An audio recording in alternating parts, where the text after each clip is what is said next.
नमस्कार मंडळी, स्वागत आहे तुमचं आपल्या चॅनलमध्ये। तर आज आपण बनवणार आहोत काजू करी। तर यासाठी आपण साहित्य घेऊया। 125 ग्रॅम हे काजूचे तुकडे आहेत। छान 2-3 वेळा धुवून 1-2 तास पाण्यामध्ये भिजवून ठेवले होते।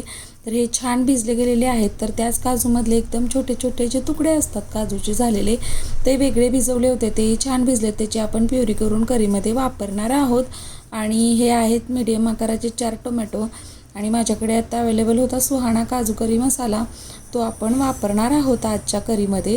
तर सुरुवात करूया आपल्या रेसिपीला। सर्वप्रथम काय करायचं, या टोमॅटोची प्युरी तयार करून घ्यायची। गॅस लावायचं, त्याच्यावरती कढई गरम करून घ्यायची आणि ही प्युरी अशी डायरेक्टली आपण या कढईमध्ये घालणार आहोत, तेल न घालता। आणि असं केल्याने काय होतं की आपण तेलामध्ये जेव्हा टोमॅटो भाजतो तेव्हा तो खूप वेळ लागतो टोमॅटो भाजण्यासाठी तेलामध्ये, आणि त्याच्यामध्ये पाण्याचा अंश जास्त असतो टोमॅटोमध्ये।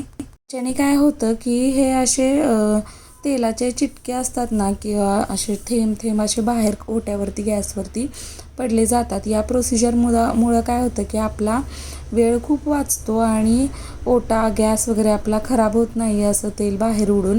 तर आपलं पाणी आटलं या टोमॅटोमधलं की त्यानंतर आपण त्याच्यामध्ये जेवढं आपण तेल वापरणार आहोत करीसाठी तेवढं तेल घालायचं। 1-2 चमचे तेल घातले याच्यामध्ये। आता पहिले 1 मिनिटभरातच हे टोमॅटो व्यवस्थित भाजले गेले प्युरी त्याची, आणि त्यांनी तेल सोडायला सुरुवात केली की त्याच्यामध्ये आता मी फक्त लाल तिखट वापरणार आहे। मीडियम साईजचे छोटे 2 चमचे आपण लाल तिखट घातलेलं आहे। आणि हे जे आपण भिजवून ठेवलेले काजूचे तुकडे होते, तो काजू घालायचा आणि 2 मिनिट या मिश्रणामध्ये छान परतून घ्यायचा। आता हा परतून झाला की याच्यामध्ये जी सुहाणा करी मसाला होता, तो दुधामध्ये 300 मिली दूध होतं, त्या दुधामध्ये छान मिक्स करून ठेवला होता, तो याच्यामध्ये घातला। नंतर जे बारीक तुकडे होते काजूचे त्याची प्युरी करून याच्यामध्ये घातली। छान हलवून घ्यायचं आणि कन्सिस्टन्सी किती आपल्याला हवी आहे घट्ट पातळ त्यानुसार वरून आपण त्याच्यामध्ये पाणी घालायचं। तर हे आपण वरून पाणी घालून याची व्यवस्थित झालेली आहे। एक उकळी आली की 10 मिनिट याला 5 ते 10 मिनिट साधारण शिजून द्यायचं एकदम व्यवस्थित।